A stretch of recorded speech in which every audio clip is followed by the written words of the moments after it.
Hola, ¿cómo están mis queridos podescuchas? Sean bienvenidos a el primer capítulo de esta primera temporada de Brujo X, porque el hechizo más poderoso que existe es la imaginación. Para esta primera temporada vamos a dar inicio con una temporada llena de autores. En el capítulo 0, si ya tuviste a bien de poder escucharlo, estuvimos haciendo una pequeña introducción y prueba. Así que durante esta primera temporada vamos a conocer a diferentes autores y algunas de sus obras. Así que espero que si eres adicto a la literatura, o tal vez no tanto, pero si eres un fan de las buenas historias, ponte cómodo y escuchemos nuestros próximos relatos que tenemos para esta semana. Esta semana vamos a conocer con la historia de un autor que quizás muy pocos de ustedes conozcan. Su nombre es Joseph Thomas Sheridan Le Fanu. Nació el 28 de agosto de 1814 en Dublín, capital de Irlanda. La familia de Sheridan tuvo que huir de Francia a raíz de la persecución que se hacía de quienes practicaban la corriente del calvinismo. Joseph Sheridan tuvo que crecer en un lugar diferente de donde era su familia, y muchas de las tradiciones de este nuevo país le parecían un conflicto, pero poco a poco se fue adaptando. ¿Te ha pasado tener que ir a un lugar donde las cosas son diferentes a lo que acostumbras? Joseph fue un chico muy listo, que tuvo que aprender en su época no solamente el francés, que era su lengua materna, sino que tenía que hablar irlandés para su vida diaria, porque todas las personas a su alrededor hablaban ese idioma. Y para poder estudiar en la universidad, tuvo que aprender inglés, porque Inglaterra, que dominaba Irlanda, les tenía prohibido hablar irlandés en las universidades. La abuela de Joseph era una gran escritora de obras de teatro, pero en aquella época una mujer no podía tener éxito por el simple hecho de ser mujer.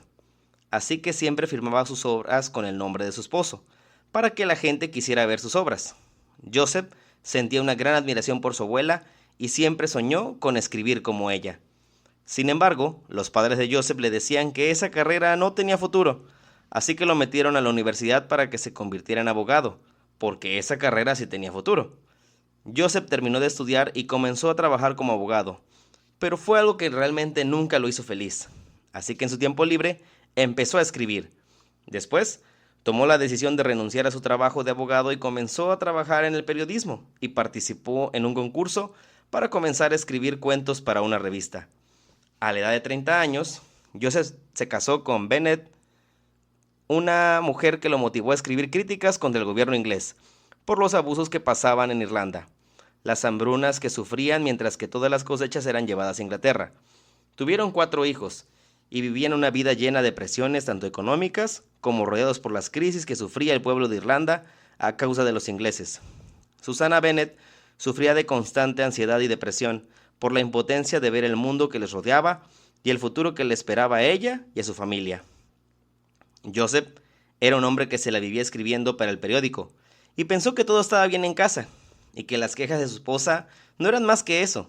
Pero finalmente, en 1858, su esposa, en medio de una enorme depresión, decidió quitarse la vida. Esto fue un duro golpe para Joseph, quien dejó de escribir después de eso, pero tan solo 3 años más tarde, su madre también murió. Cuando habló con el doctor, este le dijo que la mala alimentación era lo que le había quitado la vida.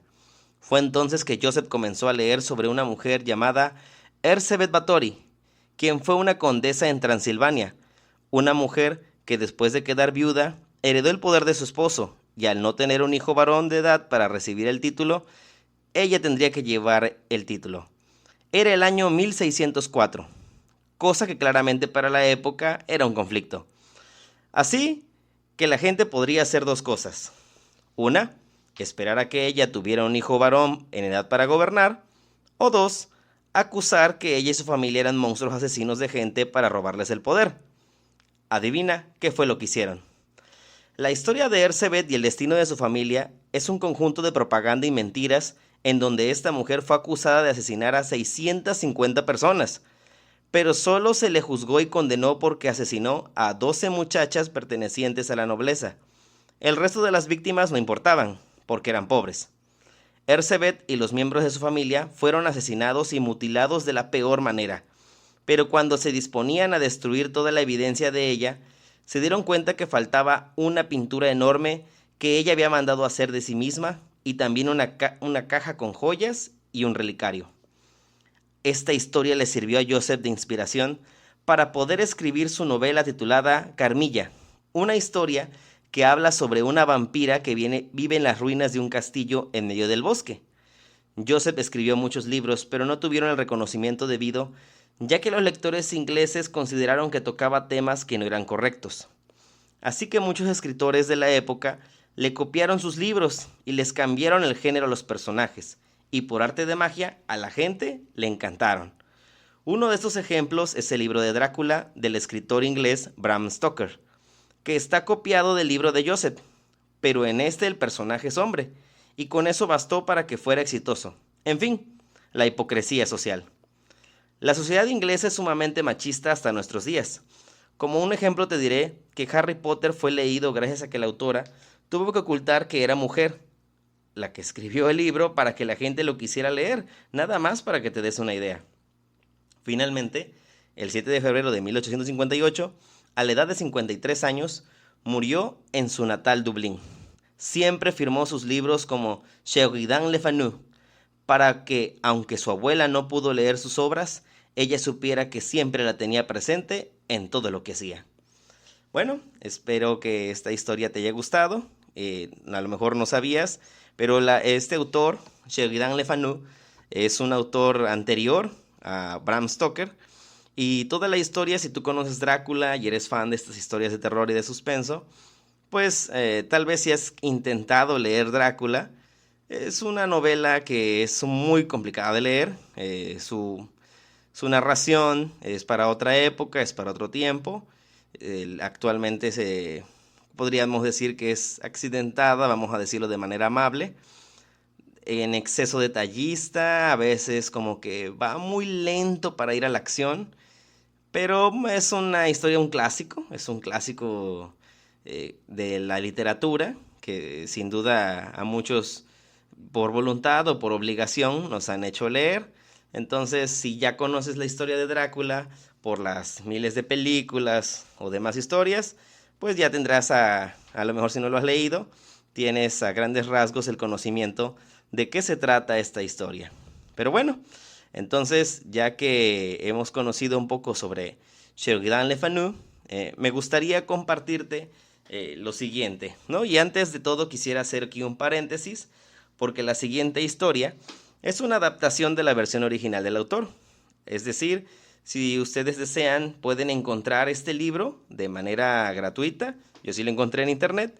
Tiene una extensión, la versión original, de 107 páginas. Ahí lo pueden encontrar.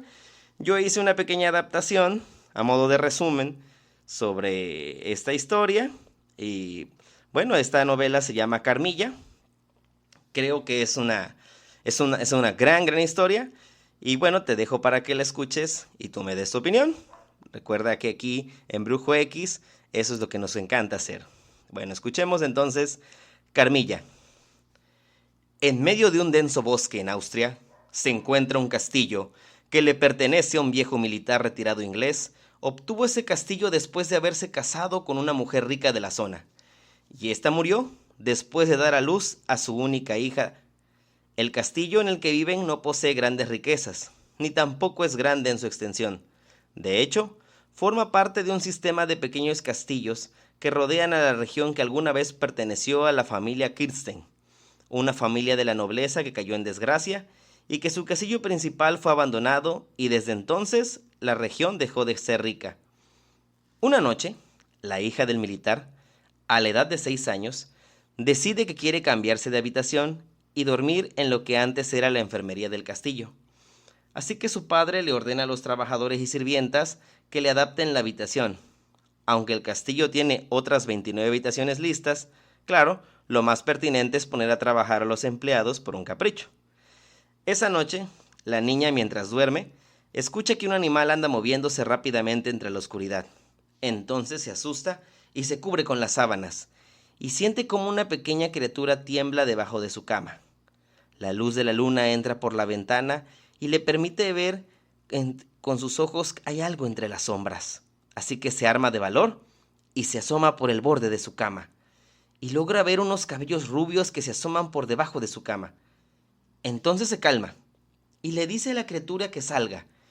Esta sale debajo de la cama y se sienta en el borde al final, y se da cuenta que es también una niña de su edad, de cabellos rubios que brillan con la luz de la luna, y que tiembla de frío. Así que la niña deja de temer y decide abrazarla y se acuestan juntas a dormir. A la mañana siguiente, la misteriosa niña rubia ya no está, pero la niña sigue con la sensación tibia de haberla sentido a su lado. Pero cuando las criadas le dicen que todo debió haber sido un sueño, se espanta pensando que tal vez se trate de un fantasma. Pasan los años sin ninguna novedad, y vive muy sola con su padre en ese castillo, pero está emocionada porque pronto podrá conocer a la sobrina de un general retirado que vive en un castillo cercano. Sin embargo, cuando faltan unos días para su llegada, este les manda una carta en donde les informa que no los podrá acompañar porque lamentablemente su sobrina acaba de fallecer. Esta noticia los pone a todos muy tristes. El militar y su hija, que tiene ahora 19 años, caminan enfrente del castillo contemplando el camino que viene del antiguo castillo abandonado, cuando de repente se escuchan dos carruajes que vienen a toda velocidad. Ambos carruajes se ve que pertenecen a una familia de mucho dinero y van a toda prisa, pero de repente uno de los carruajes se volcó justo enfrente de la entrada del castillo. El militar acude junto con sus trabajadores para ayudar a las personas del carruaje volcado, y mientras los hombres del otro carruaje rápidamente comienzan a levantar y reparar el carruaje. Del interior del carruaje salen dos mujeres, una mujer mayor, bien vestida, quien está afligida porque su hija quedó inconsciente por un golpe. La hija de la señora es una muchacha que tendrá igualmente unos 19 años, de cabello rubio, muy largo y hermoso, de un aspecto saludable y ojos azules. La señora le pregunta al militar qué tan lejos queda el pueblo para ir a buscar un médico y lugar para poder atender a su hija. El militar le dice que está lejos, que lo mejor es que se queden en su castillo y que puede conseguir un médico que atienda a la joven ahí. La señora le explica al militar que tiene una emergencia de vida o muerte y que tiene que pedirle un favor, si le puede dejar a su hija en el castillo durante 3 meses y luego volverá por ella. Le dice que su hija no da problemas y que no tiene ninguna enfermedad, pero le pide que como única condición es que acepte no preguntarle nada de su pasado.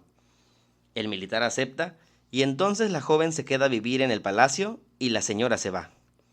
La joven rubia se llama Carmilla y se vuelve una amiga muy cercana a la hija del militar. Están juntas todo el tiempo, pero Carmilla siempre pide dormir en una habitación privada bajo llave, porque dice que tiene mucho miedo de los ladrones y siempre se levanta después de mediodía. Una noche, Carmilla le confiesa a la hija del militar que está enamorada de ella y que quiere que estén juntas tanto en la vida como en la muerte, pero la hija del militar le dice que aunque la quiere, no le puede corresponder de esa manera. Esto pone triste a Carmilla y decide que algún día le dirá todos sus secretos, pero que por ahora no puede hacerlo. Finalmente, una noche Carmilla entra en la habitación de la hija del militar y ella no se puede mover, y siente cómo 2 agujas le son clavadas en el cuello. Al día siguiente se siente muy débil, pero piensa que todo fue un sueño. Todos los días comienzan reportes de mujeres que mueren de una enfermedad misteriosa e inexplicable, y entonces la gente decide que lo más lógico es que hay que buscar a un vampiro. El militar decide visitar al general retirado que perdió a su sobrina, y le dice que su sobrina murió poco después de que una joven rubia se quedó en su casa, y que su sobrina se quejó de que le habían mordido el cuello con un par de agujas. Al escuchar esto, el militar se quedó muy intrigado, y entonces le preguntó al general cuál era el nombre de la joven que lo había visitado, la que se había quedado en su casa. El general le dijo que esa mujer era una joven muy rubia, tal vez de la misma edad de su sobrina, y probablemente estaba tratando de hacer memoria, y entonces recordó que la joven se llamaba Millarca, que había sido acompañada por su madre, pero que le había pedido que por favor le dejara cuidar a su hija unos días en lo que ella podría ir a un viaje. Al escuchar esta historia, el militar se dio cuenta de las similitudes entre lo que estaba pasando, y aunque el nombre era distinto, se dio cuenta que hablaban de la misma persona. Fue entonces que le contó la historia de Carmilla, esta joven que se estaba quedando unos días en su castillo y que desde entonces su hija también se estaba poniendo bastante mal de salud. Así que ahora ambos decidieron viajar juntos de vuelta a su castillo para encarar a Carmilla. Sin embargo, al llegar al castillo, se dieron cuenta que a pesar de que el cuarto de Carmilla se encontraba con llave cerrado por fuera, ella había desaparecido. La edad de la hija del militar seguía empeorando, por lo que entonces el militar y el general se unieron y comenzaron a investigar. Fueron y en su recorrido y su investigación llegaron finalmente hasta un castillo que perteneció a un conjunto de castillos de una antigua familia que antes eran gobernantes de la zona. En ese castillo encontraron lo que parecían los restos de muchos retratos, y entre uno de los retratos les sorprendió encontrar el retrato de una joven que decía en la parte inferior el nombre Mircalla. Cuando analizaron el nombre, se dieron cuenta entonces que los nombres de Carmilla y Millarca eran en realidad anagramas del nombre de Mircalla, es decir, la misma joven siempre utilizaba las mismas letras para formar un nuevo nombre antes de encontrar una nueva víctima. Ellos querían realizar justicia, pero sabían que no podían realizarla sin la aprobación del varón. Así que comenzaron a realizar un consenso con los aldeanos para solicitar al varón, el dueño de esas tierras, que los autorizara para realizar una búsqueda y finalmente darle muerte a la vampiro que estaba asolando toda la zona y que afectaba a todos los jóvenes de la región. Fueron entonces a las ruinas del castillo abandonado junto con un cazador de vampiros de nombre Boldenberg y encontraron una pintura en donde se veía una joven idéntica a Carmilla, pero de otro nombre. ¿Qué hicieron entonces? Mataron a la vampiro, descuartizándola y quemando sus restos en la hoguera pública. ¿Se murió la hija del militar? No. De hecho, se recuperó pronto de su debilidad. Fin. Bueno, tal vez aquí encontramos algunos parecidos a la historia clásica de Drácula. Si pueden identificar la analogía, hay varias señales, ¿no? Grandes rasgos es como la misma historia, solamente que en esta el personaje principal no tiene, digamos que las mismas posiciones de poder y la situación que está viviendo el conde Drácula, ¿no? La historia es muchísimo más extensa. Obviamente aquí hicimos un pequeño resumen a manera de darles nada más un vistazo. Si tienen el interés, el libro está muy interesante. La verdad yo lo recomiendo más y lo encuentro muchísimo más atractivo que la versión de Drácula. Siento que en Drácula hay muchos rodeos. Para mi gusto, es mi opinión personal. En Carmilla es más interesante, es más directa, tiene más un juego como de misterio y esos son los tipos de historias que me gustan más. Entonces espero que esta historia les haya gustado mucho, tanto como a mí. No se pierdan el próximo episodio y recuerden compartirlo si esta historia les gusta, este podcast y este material es de su agrado. Compártanlo, coméntenlo y me despido de ustedes. Yo soy Tavo X y recuerden que el hechizo más poderoso que existen es la imaginación. Muchas gracias y hasta la próxima.